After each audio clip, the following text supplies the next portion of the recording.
Yeah. You drink? That's why I don't You drink? Yeah. How could we go get drunk? Look around at all I we want you to taste that. Taste a little bit of that. I remember being 17, walking home from the studio, it was midnight. Something ain't really sit right. African girl screaming, don't walk further, it's been a murder. Look left to a In the man 26 screaming for years of dear my life. life, bro, Would've like, probably went to help him if I I really fit want Christ. to But I was start scared of the finding consequences. why am I here. So I was like, what is my purpose on this earth? Right. Like, you see what I'm saying? Like, yo, why are we here? So I try to figure out what's the easiest way to break down what is purpose. A lot of people just say to me like, what is purpose? Like, what is purpose? So I always try to break it down to like mathematically. So like, I feel like talent plus your gift plus helping people equals purpose. Yeah, I feel the same. Before I thought about purpose, like before I became Christian, I didn't have the helping people aspect. It was more like a selfish thing, like what am I supposed to do? But I feel like helping people do got a lot to do with it. Right. Especially since that's what it's all about. Because I definitely feel that when you have whatever your talent is, whatever your gift is, that's what gravitates people towards you. You know what I mean? That's what people are like. So it brings like they see the happiness in your gift, so they just want to gravitate to them and still feel that same energy. You see what I'm saying? So like, yo, that's your talent and your gift is only half the battle. It's like when you find your gift, your talent, that's when you start to help people. That's when they start to come towards you, start to gravitate towards you. That's when you start to use your purpose, which is actually helping individuals. Right. Even as a kid, there's so many things that go against that, like just personal traits, and I was always like really, really shy. But talking to people was one of like my biggest, like the hardest thing for me to do. Right. So it's funny, like I would have a purpose of speaking to a lot of people now, and having to be mindful of what I say and everything. So that's something I had to fight personally, like how to not be scared to talk to people and beat being shy or just being scared all the time.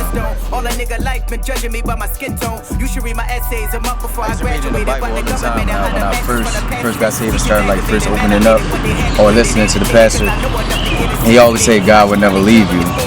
And that's something to me like, alright, I was thinking like, alright, yeah, I get that. I mean, that makes sense, God would never leave you. But I never knew why it had so much emphasis on that until I realized like what was making me sin and everything. And that's because I had the devil in my ear, my natural sinning state, both in my ear, like, and it all feels so right, like, oh, this feels so right, this is it, I know this is what I want, and then as soon as it happens, as soon as that gets to go away, and I'm like sitting there like alone, like, I feel crazy right now, like, what's going on, I feel alone, like, why I do that, and I guess me feeling alone, that's God being there, feeling my hurt, feeling like upset that I fell for the trap and like feeling for me and reaching for me to get back up. His dad feel like, damn, why I do this? But every point up to that is like, oh, it feels so right. This is it. I want this. It feels so right.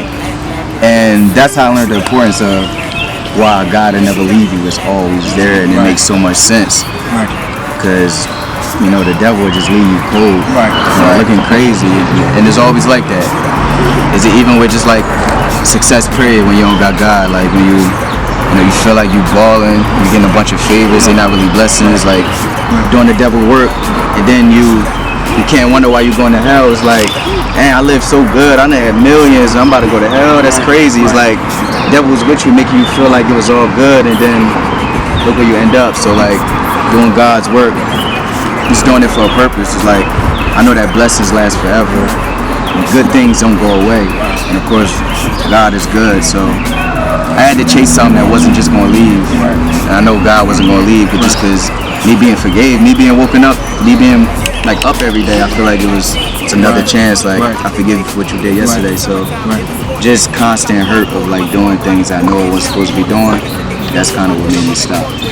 Yeah, so after that, just a couple years after that, when I got back into music, I feel like I want to have a purpose. I mean, God saved me, my vision was new. I started like I started seeing people different. Reading Proverbs really taught me how to like see stuff in people. It told me what people would be like, and like it's like your vision just new. Right. It's like you see your friends different, you see people different, you see the world so differently. Even success, I see it differently. Like back then, like making it was like it seemed so far away. When I was a kid, it's like making it this big glorious thing. Like, oh, I made it. I got all these chains. I got all this money. I'm popping. But now making it to me, it's like different. It's just like another position. It don't seem that far away. It don't seem like nothing that's unattainable. It's like Don't feel impossible. it don't feel impossible. It just feel like a position that you about to get. It feel more like a duty now. Like I know I got to be mindful of what I do because it's kids who might look up to me, and I want to represent in the right way and be held accountable for talking to all these people. If I steered them the wrong way, that won't really sit well with me. So it's like, it's more like, all right, I'm ready for what you need me to do instead of, dang, I want to make it. It's like, oh, we up there, I'm trying to get up there. So, you know, after a couple years of that, I really found my purpose and I started putting it in the music. And I just wanted to give myself a name that made more sense. Something realer, because the music was like realer to me. Because I definitely can hear in your music that you definitely put God first. Yeah. Everything is God first, me second. You know what I mean? That's the one thing that I learned. I mean, at a young age. I mean, I didn't really do nothing too crazy as far as like smoking and drinking and having a bunch of orgies and stuff like that. But like food. How I found God was basically through just self-depression. Like I was always depressed about everything. I would be depressed for the littlest things can depress me. Like far as like not getting A's on tests, not making a certain team, like that would depress me. And I would get into a mode where it's like I don't want to talk to nobody. I don't even want to be bothered with nobody. You see what I'm saying? So it was like when I started to read the word. And one scripture, I forgot, it's in Proverbs, like lean not on our own understandings. That's when I really was like, you know what? I mean, I was always raised in the church, but when I found out that it's not about me, it's about God, that's when I realized, like, yo, this is not my life. I'm living a life for Him. You see what I'm saying? Rebranding myself and my regular name, Shawn from Young Savage. People probably think it was just a name change, but it was like a whole thing with it. I kind of slowed down on music at like, it was probably 2013, maybe 2012.